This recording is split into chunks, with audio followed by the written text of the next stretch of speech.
আমাদের সৃষ্টিকর্তা কে? ভগবান শ্রীকৃষ্ণ নাকি ভগবান শিব?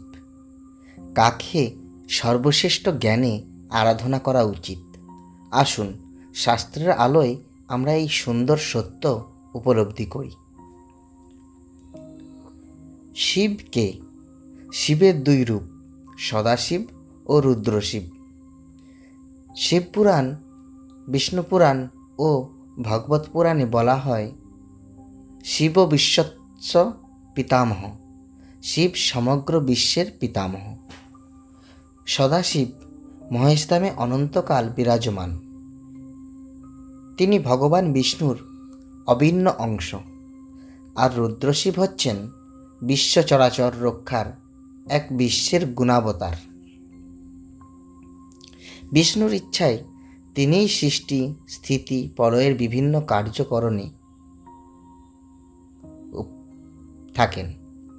এবার আসুন শ্রীকৃষ্ণের কথা বলি। ভগবদ্গীতায় তিনি নিজেই ঘোষণা করেন, মত্ত পরতারং নানত কিঞ্চিদস্তি ধনঞ্জয়। অর্থাৎ, হে অর্জুন, আমার চেয়ে উচ্চতর আর কেউ নেই। শ্রীকৃষ্ণ স্বয়ং সমস্ত অবতার ও সৃষ্টির মূল।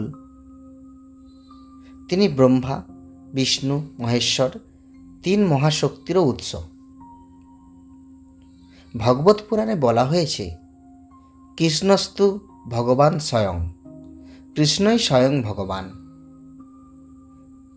এখন প্রশ্ন হল, বড় কে? চলুন একটি উপাখ্যানের মধ্যে দিয়ে বিষয়টি স্পষ্ট হওয়া যাক। অনন্তপুর গ্রামের দুই প্রিয় বন্ধু মাধব আর শঙ্কর। ছোট থেকে তারা একসঙ্গে খেলেছে, পড়েছে, মন্দিরে গেছে। কিন্তু বড় হতে হতে তাদের মধ্যে এক গভীর প্রশ্ন জন্মালো। মাধব ছিল কৃষ্ণ ভক্ত, সবসময় রাধাকৃষ্ণের নাম জপ করত। আর শঙ্কর ছিল শিব ভক্ত, নিত্য ভোলেশ্বরের পূজা করত।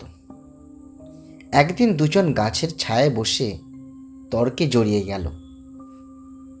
মাধব বলল, শ্রীকৃষ্ণই সর্বশ্রেষ্ঠ। শঙ্কর বলল, না না, শিবই সর্বশক্তিমান, তিনিই আদিপুরুষ। তর্ক চলল, মন খারাপ হয়ে গেল। শেষে তারা ঠিক করল, এই প্রশ্নের উত্তর খুঁজতে তাদের তপস্যা করতে হবে। সত্য নিজেরাই আবিষ্কার করবে। পরদিন তারা নিকটবর্তী অরণ্যে তপস্যা শুরু করল। মাধব কৃষ্ণের নাম জপ করল, ওম শ্রীকৃষ্ণায় নমঃ। শঙ্কর শিবের নাম জপ করল, ওং নমঃ শিবায়। দিন গেল, রাত গেল, তাদের শরীর ক্ষীণ হতে লাগলো, মন স্থির হতে লাগলো। 5 দিন পর অদ্ভুত এক ঘটনা ঘটল। হঠাৎ একদিন মধ্যরাতে শঙ্করের সামনে আবির্ভূত হলেন স্বয়ং মহাদেব শিব। তার কণ্ঠে অপূর্ব মাধুর্য, চোখে সীমাহীন করুণা। শিব মৃদু হেসে বললেন, প্রিয় শঙ্কর, আমি তোমার ভক্তি দেখে অত্যন্ত প্রসন্ন। কিন্তু মনে রেখো, আমি নিজেও সর্বদা এক অনন্ত শক্তির সেবক। শঙ্কর বিস্মিত হয়ে জিজ্ঞাসা করল, প্রভু, আপনি কাহার সেবক? শিব মৃদু হেসে বললেন, শ্রীকৃষ্ণের। তিনি সকল সৃষ্টির উৎস, আমিও তার কৃপাধীন। শিব বললেন, ভক্তির পথে এগিয়ে চলো, কৃষ্ণের প্রেমই চরম সত্য। এ কথা শুনে শঙ্করের চক্ষু জলময় হয়ে উঠল। সে মাথা নত করে প্রণাম করল।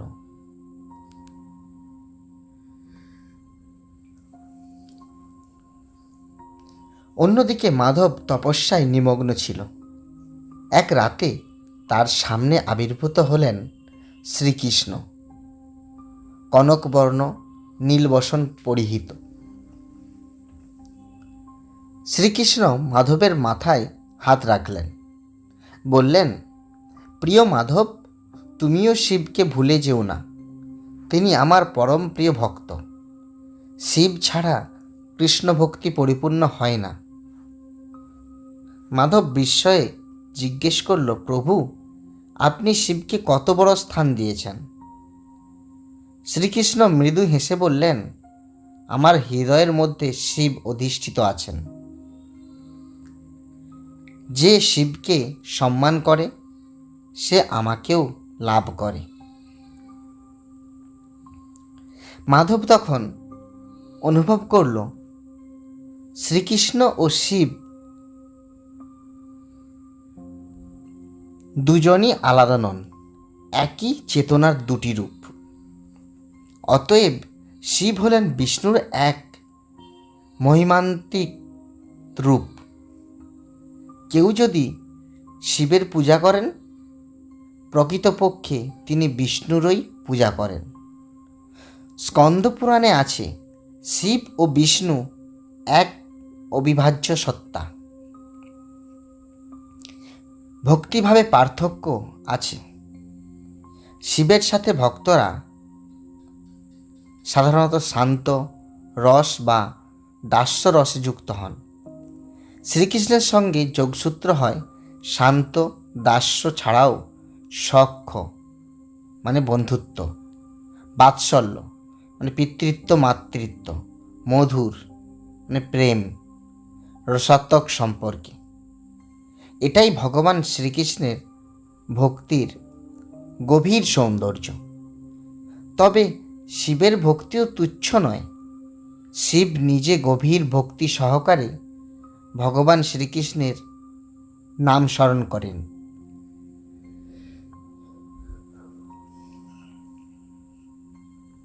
শিব পুরাণ বলে, শিব সর্বদা বিষ্ণুর নাম জপ করেন। শিব জগতের শ্রেষ্ঠ বৈষ্ণব। তাহলে আমরা কাকে সর্বশ্রেষ্ঠ জানব? ভগবান শ্রীকৃষ্ণই সর্বশ্রেষ্ঠ পরম পুরুষ। তবে শিবের প্রতি যথাযোগ্য শ্রদ্ধা ও ভক্তি রাখা আবশ্যক। শিবের আরাধনা যেন আমাদের শ্রীকৃষ্ণ প্রেমে আরও গভীর করে। অতএব শ্রীকৃষ্ণকে হৃদয়ের কেন্দ্রস্থলে রেখে শিবকে শ্রদ্ধার সঙ্গে স্মরণ করে এগিয়ে চলাই হলো কর্তৃক ভক্তি।